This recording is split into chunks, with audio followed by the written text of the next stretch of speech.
पाकिस्तान की हुकूमत और पाकिस्तान की एस्टेब्लिशमेंट बहुत ज़्यादा दबाव महसूस कर रही है और ये दबाव बढ़ता चला जा रहा है जैसे ही अमेरिका में हुकूमत तब्दील हो रही है। जो बाइडन इंतज़ामिया के जाने से इनके ऊपर एक जो हाथ था वो हाथ ख़त्म होने जा रहा है और ट्रंप क्या अपना हाथ इनके सर पे रखेगा, ये एक बड़ा सवाल है। दिन कम होते चले जा रहे हैं, यानी 20 जनवरी को डोनाल्ड ट्रंप हलफ उठाएगा और डोनाल्ड ट्रंप के साथियों में से एक करीबी साथी रिचर्ड ग्रेनल ने लगातार ट्वीट्स करके अपनी आने वाली इंतज़ामिया का मूड बता दिया है। अब मामला ये है कि अगर ये ग्रेनल अपने तौर पे कर रहा होता या रिचर्ड ग्रेनल के दिमाग में ये अपनी इख्तरा होती तो 2, 4, 5, 6 ट्वीट्स के बाद वो रुक जाता। लेकिन लगातार जिस तरीके से उसने इस केस को उठाया, इसका मतलब है कि ये डोनाल्ड ट्रंप की पॉलिसी है या उसकी पार्टी की पॉलिसी है कि उन्होंने इमरान खान के बारे में या पाकिस्तान के बारे में जो बाइडन इंतज़ामिया का मौक़िफ़ है उसको तब्दील करना है। अब दो सवालात उठते हैं कि क्या ये रजीम जो पाकिस्तान में इस वक्त मौजूद है, इमरान खान साहब के बारे में देखें पूरी दुनिया इस बात पे कायल है। अक़वाम मुत्तहिदा कह चुका है, जितने लॉयर्स हैं वो ये कहते हैं। इवन आप किसी से भी बात करें of the record, Imran Khan के बदतरीन मुखालिफिन भी कहते हैं कि उसको गलत जेल में रखा हुआ है।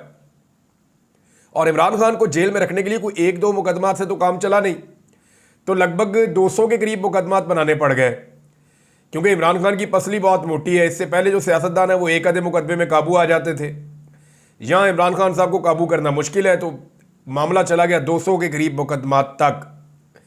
अब मामला ये है कि डोनाल्ड ट्रंप के आने से पहले छोड़ेंगे या डोनाल्ड ट्रंप के आने के बाद छोड़ेंगे। देखें, एक तो मैं हमेशा से ये कहता हूं कि कोई पाकिस्तान के अंदर या किसी भी मुल्क के अंदर किसी दूसरे मुल्क की मुदाखलत नहीं होनी चाहिए उसके अंदरूनी मामलात में। लेकिन साथ ही साथ जो इंसानी हकूक़ के मामलात हैं, जबरी गुमशुदगियों के मामलात हैं, जहाँ इंसानी सानहात हो जाते हैं, वहाँ पे बिल्कुल पूरी दुनिया को राइट है कि वो दूसरे लोगों के लिए आवाज़ उठाए। जैसा कि हम गज़ा में फ़लस्तीनियों के लिए, कश्मीर में कश्मीरियों के लिए और दीगर बहुत सारी मिडल ईस्ट में मुख्तलिफ ममालिक में जहाँ जुल्म होता है, चाहे वो अमेरिका हो चाहे यूरोप हो, हम हर जगह पे आवाज़ उठाते हैं। मिसाल के तौर पर जब फ्रांस ने पाबंदी लगा दी और हिजाब के ऊपर एक मुतनाज़ किस्म के कानून बनाना शुरू कर दिए तो पूरी दुनिया ने आवाज़ उठाई, हमने भी आवाज़ उठाई। तो फ्रांस ये कह सकता था ये मेरा इंटरनल मामला है। तो इंसानी हकूक़ का मामला जो होता है वो कभी भी इंटरनल मामला नहीं होता। अब मामला ये है कि पाकिस्तान दबाव में क्यों आएगा या दबाव में क्यों आ रहा है, इसको ज़रा आप समझे। कुछ लोग ये कह रहे हैं कि क्या फ़र्क पड़ेगा, ठीक है पाकिस्तान की मईशत थोड़ी बेहतर हो गई है, लोग ये कह रहे हैं। वो कैसे बेहतर हो गई है मैं आपको भी बता देता हूँ। एक खबर भी मीडिया में चलाई गई और पाकिस्तान की मीडिया में खबर रिपोर्ट की गई, जनाब इमरान खान साहब ने कहा है कि पाकिस्तान की मईशत ठीक होगी, ये रिपोर्ट किया गया।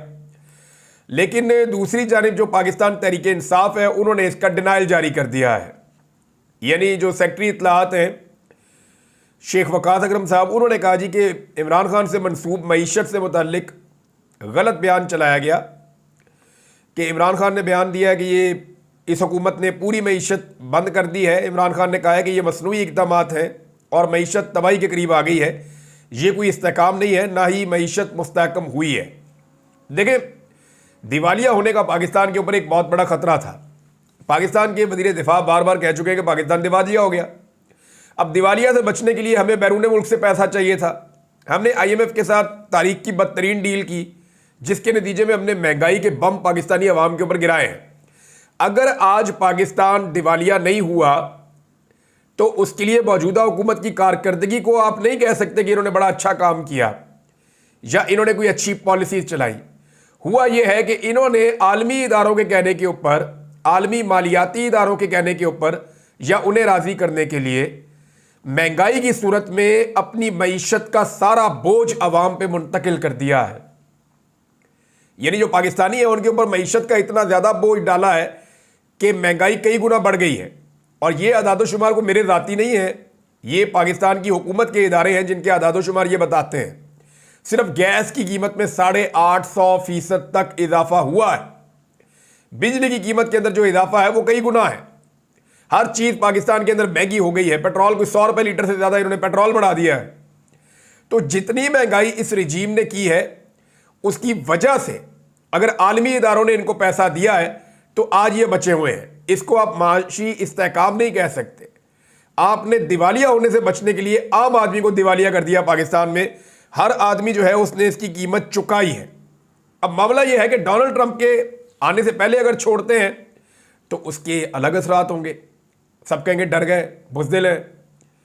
और अगर डोनाल्ड ट्रंप के आने के बाद छोड़ते हैं तो उसमें इनके पास बार्गेनिंग की पोजीशन होगी। लेकिन क्या ये अमेरिका से बार्गेन कर सकते हैं? मुझे नहीं लगता कि अमेरिकी हुकूमत डायरेक्टली ये मुतालबा करेगी कि इमरान खान को छोड़ दो। डोनाल्ड ट्रंप का वैसे पता कोई नहीं, हो सकता है वो कर भी दे, लेकिन अगर वो ये नहीं करेंगे तो वो क्या करेंगे? लेकिन पाकिस्तान को जब भी IMF से एक किस्त चाहिए होती है ना पैसों की, जो अभी इनको चाहिए होगी कुछ अरसे के बाद, जब भी पाकिस्तान को IMF से पैसा चाहिए होता है अपना मुल्क चलाने के लिए, या आलमी इदारों से पैसा चाहिए होता है अपना मुल्क चलाने के लिए, तो पाकिस्तान की जो टॉप की लीडरशिप है, चाहे वो एस्टेब्लिशमेंट है या हुकूमत है, वो अमेरिका का दौरा करते हैं और वो अमेरिका जाते हैं। वहाँ जाकर वो माहौल बनाते हैं, बातचीत करते हैं, यकीन दहानियाँ करवाते हैं और उन्हें मिन्नत तरला करते हैं और उसके बाद जो है उनको एक नई किस्त मिल जाती है। अब अगली किस्त के लिए इनको दोबारा जाना पड़ेगा या IMF के साथ इनके मामला ख़राब होते हैं, क्योंकि ये तो खसारे में जा रहे हैं, ये रेवेन्यू कलेक्ट कर नहीं पा रहे, यानी जो टैक्स जमा करना है वो हो नहीं रहा, अहदाफ पूरे नहीं हो रहे, IMF नाराज़ हो रहा है, IMF अपनी शराइत बदलेगा। IMF अगर अपनी शराइत बदलता है तो पाकिस्तान को उससे बचने के लिए अमेरिका की मदद चाहिए होगी, ये फिर भागेंगे अमेरिका में, तो तब ये अमेरिका के सामने रखेंगे क्या? एक आध दफ़ा वो इनको और बेल आउट कर देगा, इनको इमरान खान को छोड़ना पड़ जाएगा, या जो ज्यादती ये इमरान खान के साथ कर रहे हैं इन्हें बंद करनी पड़ जाएगी। लेकिन जब ये दोबारा जाएंगे तो फिर इनको फ्री एंड फेयर इलेक्शन भी करवाना पड़ जाएगा। अब पूरा निज़ाम जो है वो इमरान खान साहब से कुछ मांग रहा है। देखें, जो ढील या डील इमरान खान साहब से ये पूरा सिस्टम मांग रहा है, इमरान खान साहब वो नहीं दे रहे, क्योंकि इमरान खान साहब को आइडिया है कि मकबूलियत की जिस बुलंदी पे इस वक्त वो पहुंचे हुए हैं ये उनके एक मौक़िफ़ की वजह से है। इमरान खान साहब जो डट कर खड़े हैं उसकी वजह से उनकी मकबूलियत में इजाफा हुआ है। अगर उन्होंने अपनी पोजीशन से कंप्रोमाइज़ कर लिया या अपनी पोजीशन से पीछे हट गए तो फिर उनमें और नवाज शरीफ में लोग मुमासलत ढूंढना शुरू कर देंगे कि नवाज शरीफ ने भी यही किया था तो इमरान खान ने भी यही किया है। बल्कि पीपल्स पार्टी वाले ये कहेंगे जनाब जरदारी साहब तो बहुत लंबा अरसा जेल में रहे, हालांकि जरदारी साहब ने वैसी जेल एक दिन भी नहीं काटी या वो मुश्किलात उन्होंने नहीं देखी जो इमरान खान साहब को देखनी पड़ी। हाँ, नवाज शरीफ ने जरदारी साहब के साथ एक दो दफ़ा ज्यादती करवाई, लेकिन मैक्सिमम टाइम जरदारी साहब ने जेल के अंदर बुरा नहीं गुजारा। तो अब इमरान खान साहब से जो फेस सेविंग मांगी गई वो ये मांगी गई कि जनाब आप चले जाएं बनी गाला में, हम आपको कुछ अरसे के अंदर रिहा कर देते हैं, आप बनी गाला के अंदर रहें और हमारी हुकूमत को कुछ अरसा चलने दें। हमने ये हुकूमत बना तो दी है, ठीक है, हो गया, गलतियाँ जनाब आपसे भी हुई हैं, गलतियाँ हमसे भी हुई हैं, तो इस लड़ाई को अगर ख़त्म करना है तो इस नोट पे ख़त्म कर देते हैं कि आप चले जाएं बनी गाला में, बनी गाला में जाकर आप बैठ जाएं और फिर आप हुकूमत को ना गिराएं और हुकूमत को आप चलने दें। उसमें मुख्तलिफ टाइम पीरियड जो है वो डिस्कस होते रहे, कभी ये 2 साल था टाइम, कभी 6 महीने का टाइम था, लेकिन इमरान खान साहब ने मानने से इनकार कर दिया।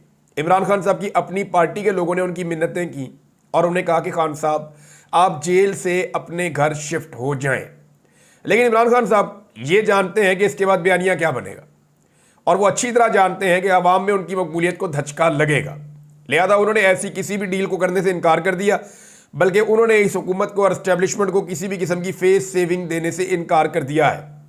अब इनके पास रास्ता क्या है? या तो ये इमरान खान को अंदर रखकर अमेरिका से और मगरबी ममालिक से पूरी जंग कर लें, क्योंकि मलिया लोधी साहबा ने भी स्टेटमेंट दे दिया है कि GSP+ का आपका स्टेटस खतरे में है, क्योंकि यूरोपीय यूनियन का स्टेटमेंट आ गया है।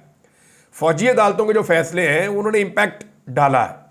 फिर जो 26 नवंबर को कत्लेआम हुआ उसका अपना एक इम्पैक्ट है।